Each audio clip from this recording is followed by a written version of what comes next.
Good morning. Welcome to Selena B Radio, WDRB Media, Charlotte, the voice of the community. Welcome this morning. Today, we're going to start a series, a couple weeks, maybe 2 or 3 weeks series on above brokenness, living above brokenness. And my first co-host today is Shanetta Nichols of Mocksville, North Carolina. She is a author, single mother of 3, 2 in college, 1 should be in college, but they are successful on the dean's list, just doing great things. And she is a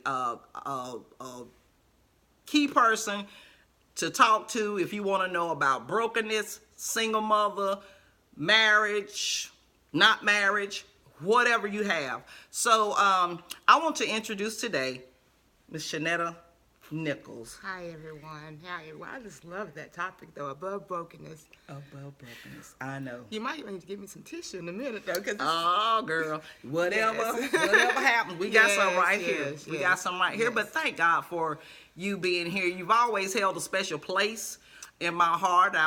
We tried to work together for a minute, but stuff just was not happening.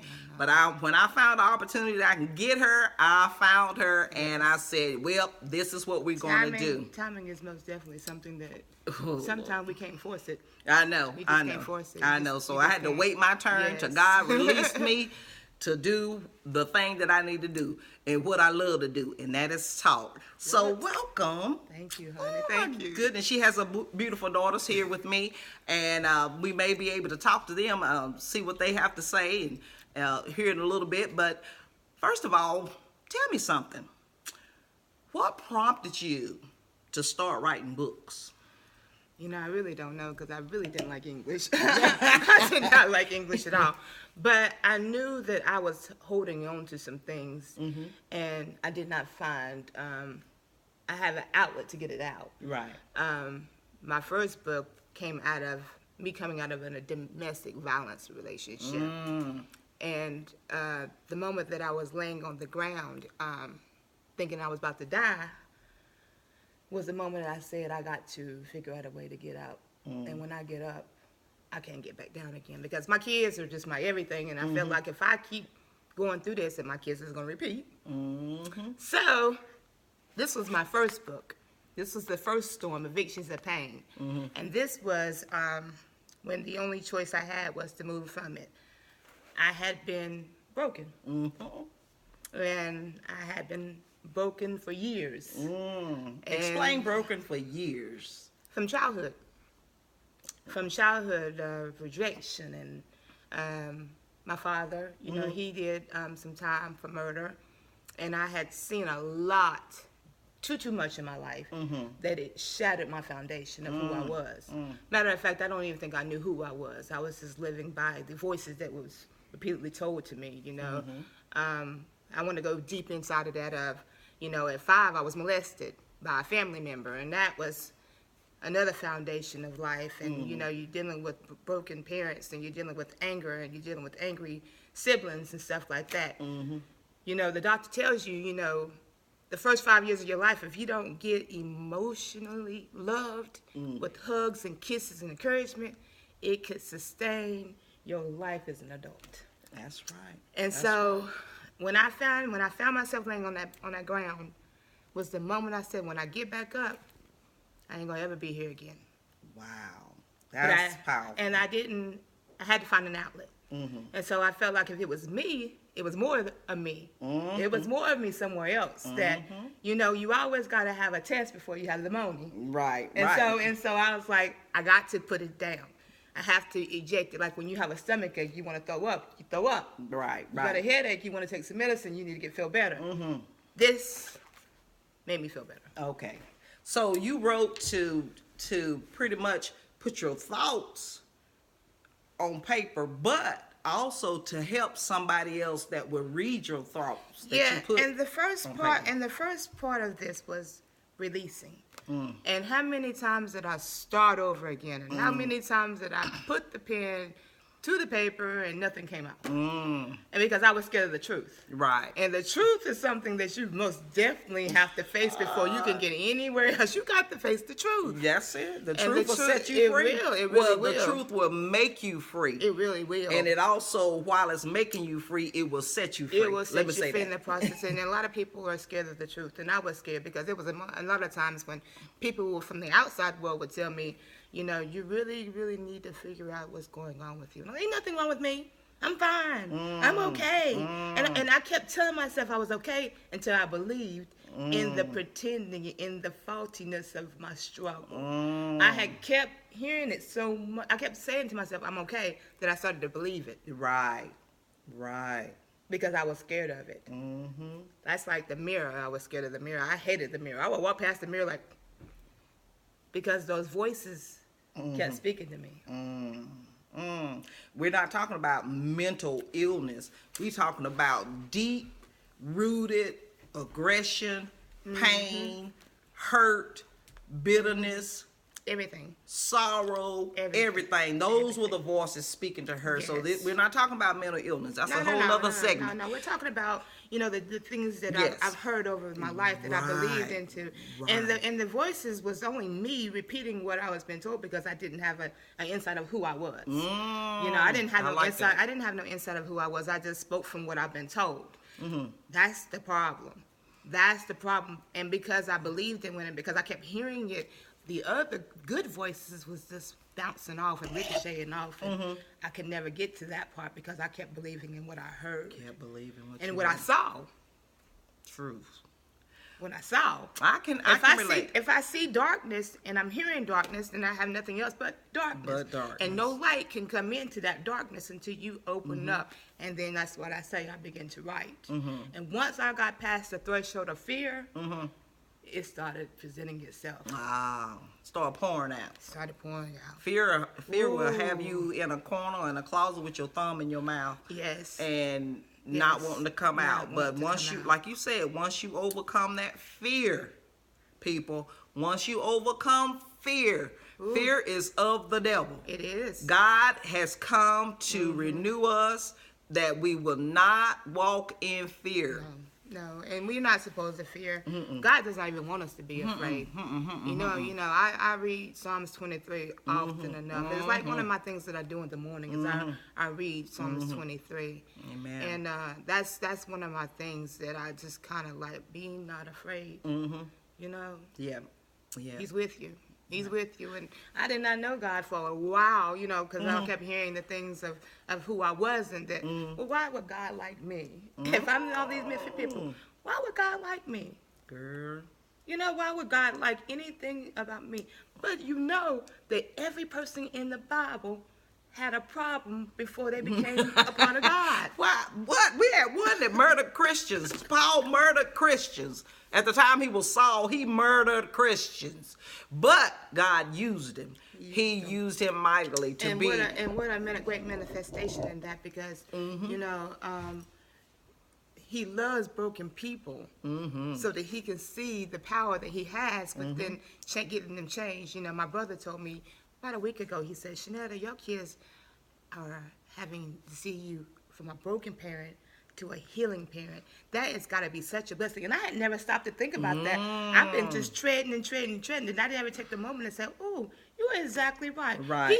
My kids see two sides of me. They seen the bad part, and now they're seeing the great part of it. Yeah. And that's a wonderful thing that I never Amen. took the time to really ponder on and say, oh, thank you, Lord, for that.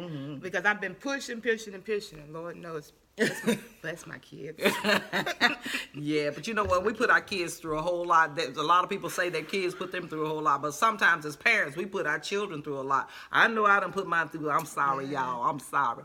But long story short, you know, when you started writing your book, I remember because we used to work together, and I saw some of the anguish that you were going through, and you told me you was going to write a book, and you told me you was going to write a book, and you told me you were going to write a book, and I'm like, go and write the book then. Procrastination is a Just devil. write the book. And you start writing the book, and then you showed me a rough copy of it, and I was reading, and I started crying instantly to the point where my husband had to console me because I was so broken over your brokenness. Yeah. But I saw where you actually doing that was releasing you to be the person that God had ordained you to be.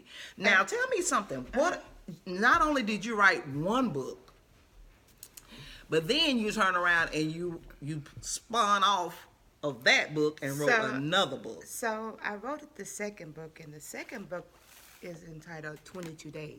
22 and days. You see the car that's inside of that, in this picture. So my daughter had a car accident like...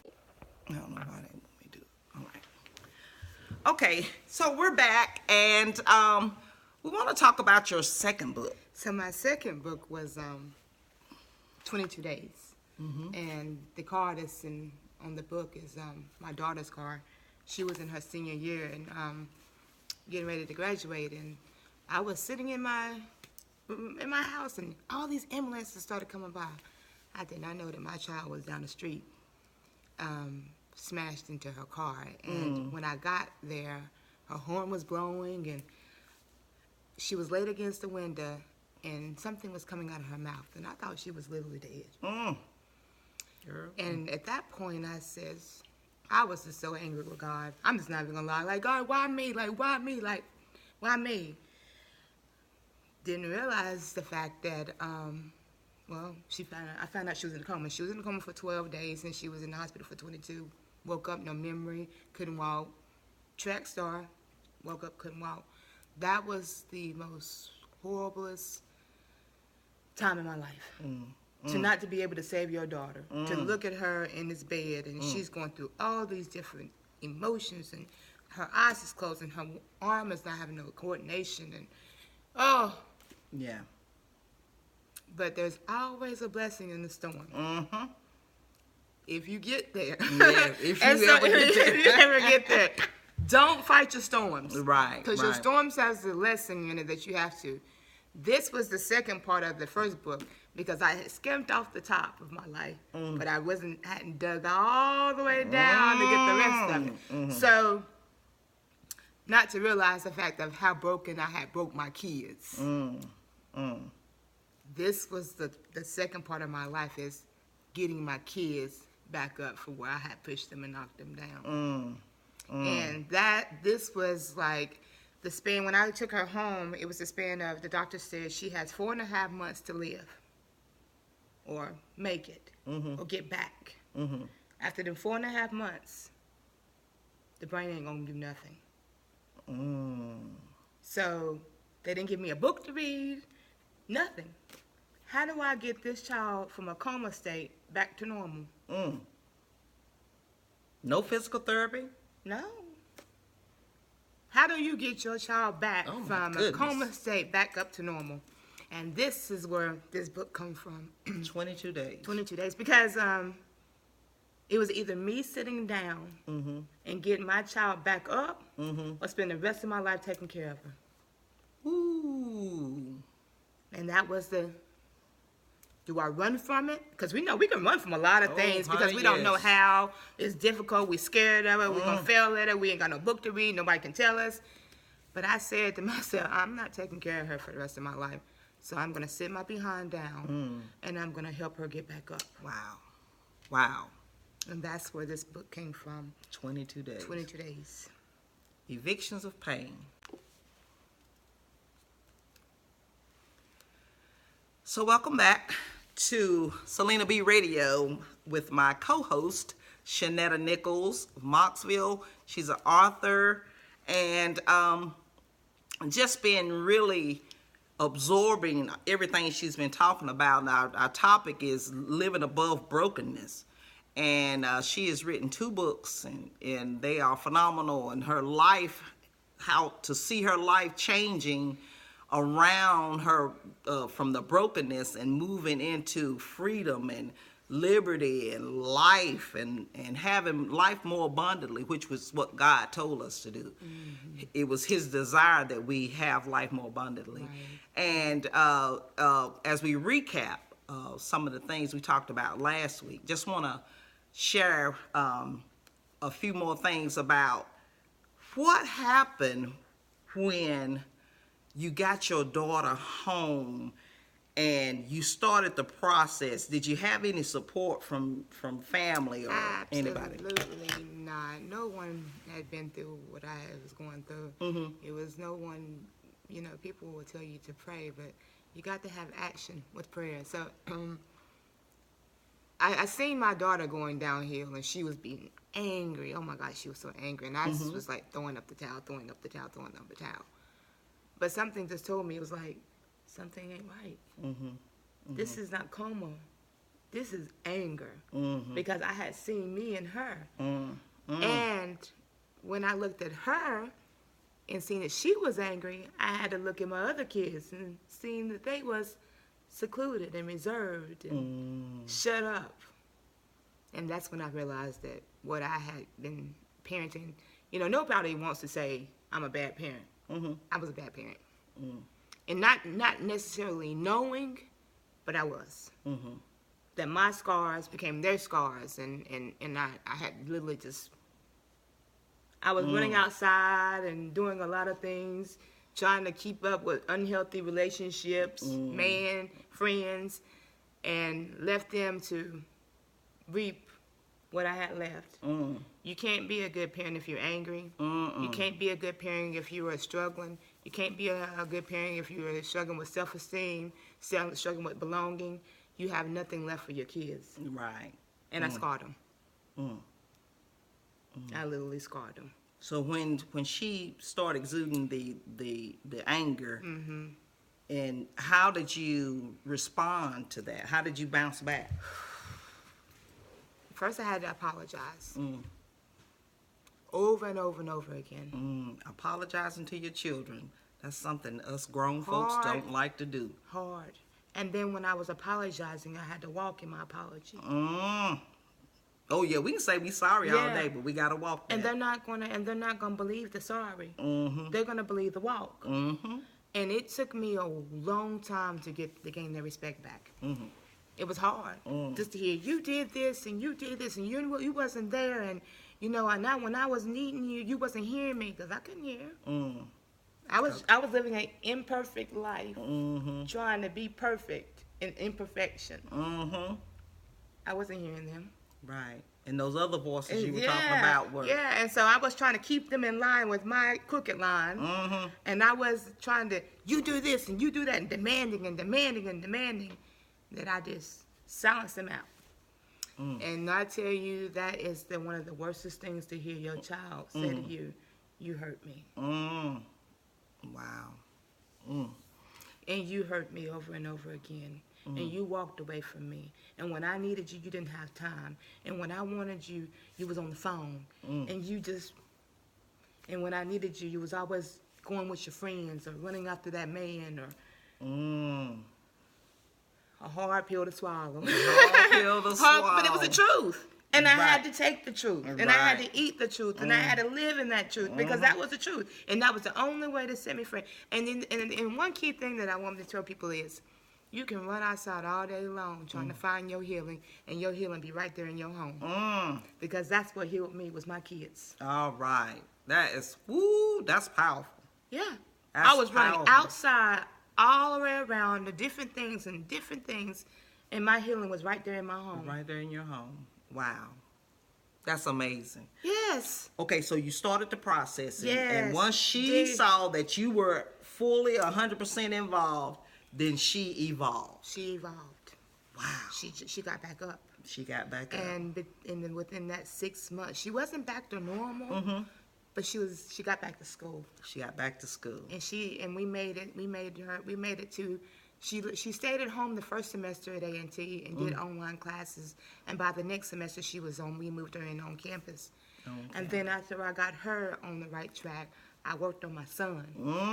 Keelan. I worked on my son, and my son had been in the reserves, and he was one of those ones that he didn't feel like he was wanted. And he didn't feel like I loved him at all. And I didn't love him because I didn't love myself. I didn't have any love to give him. And so I basically had to build a relationship with him and had to reiterate the things that I had done. And I had to keep encouraging him and keep pushing him out because I had put him in his room. That's where he was. That was his comfort space. Right. To shut up in the room, shut the doors, be quiet, don't say nothing, stay out of the way. I had to pull him out of his room. And the first time he would go back in his room.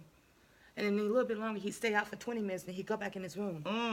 And after a long period of transition, he began to stay out of his room. And he would just go in his room to sleep. That's amazing. So I had to keep encouraging him. I had to keep showing him how to have a good time and allowing him to. And the first time, he'd be looking around because he'd been judged and he had been rejected and stuff like that. So the transition of that was hard. It's like, pulling dead weight out of a hole. And I had put him in the hole. So I had to go back and get him out the hole. You had to go get him out the hole. Girl. Because it was not his fault. It was my fault. I'm going to blame me for this. So I pushed him in there. I got to pull him back out.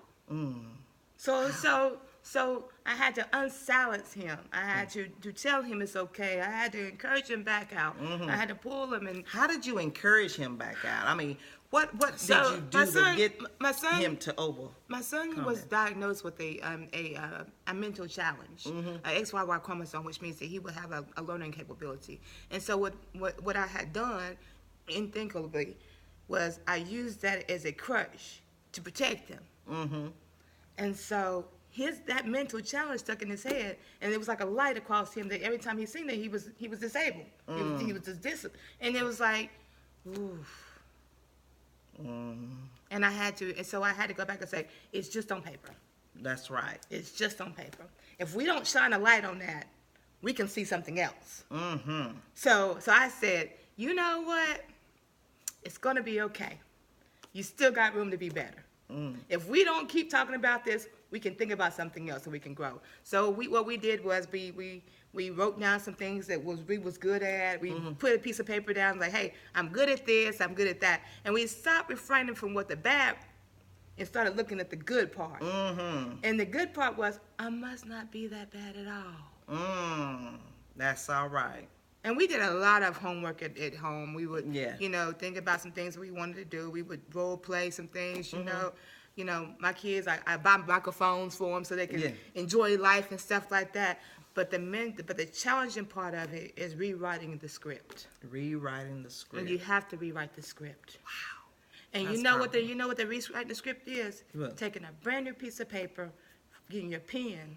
Now there's gonna be some type of friction between that pencil and that piece of paper. But if you keep pressing down, something new is gonna come on that piece of paper. Something new is gonna come on that paper. Girl, bye. Ooh, geez. That's good stuff. That's good stuff. So now you are living above broke. Okay, but Keelan, that's the young man. That's your son. Where is he at now with his mental challenge? He's at Winston-Salem State University. Go Rams. First semester dean's list done, over with. Wow. Don't think that you can ever not rewrite your script. Well, speaking on education and that, in all your brokenness and all of that stuff that was going on, you too went to college and got your degrees. I went in 2015. I'm gonna tell you how good God is. In 2015, my mama was diagnosed with double breast cancer. I was helping her. I had my 3 kids. I was going through a divorce. And at the end of that year, I got my degree from Catawba College in Business Administration. Through all that. That's a lot. Not to mention, during that process, when I was getting divorced, somebody broke in my house and took my sanity of living in my home. And I'm going to tell you about that. My mama says move back in with her. And I told her, if I leave, I'll never come back. And I had to stay in it. And you know what uncomfortable will do for you? If you stay in uncomfortable, you'll grow. Yes, you will grow. And you will become stronger. You will get stronger.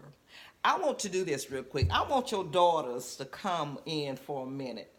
Yes. I want y'all to come up Kayla here. Lazari. And I want y'all to, before I end this last segment, I want you And guys to I come got a up poetry that I want to write because I want people to do something for me. and speak on, and just a quick minute. We have a few more minutes in this segment here. Just stand right here behind your mama, and just talk to me and tell me about what the change you've seen in your mama, what that has done for you guys. Well, This is I'm Kayla. Kayla, the one that was in the car wreck, the one that's at A&T State now, Yes, the one that's ma'am. also a radio talk show host Yes, as well. ma'am. Well, since she's grown, it's helped me to grow both physically and mentally.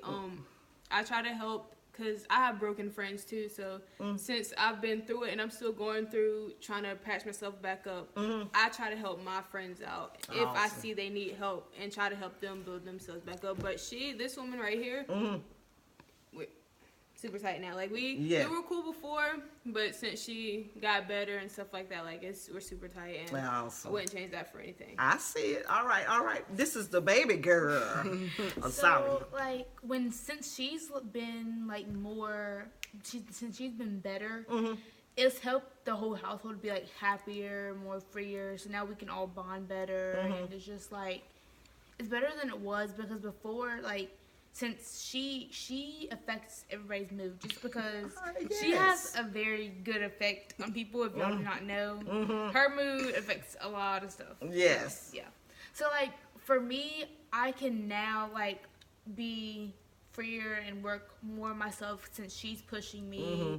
And so I can, like, I'm pushing myself, and then my brothers and sisters pushing me. Yes. So it works. That's awesome, honey. Because when mama ain't happy, ain't nobody happy. That's a true statement. If you are built under a roof that's broken, the raindrops that you're gonna allow to pour on your kids it could be good or bad.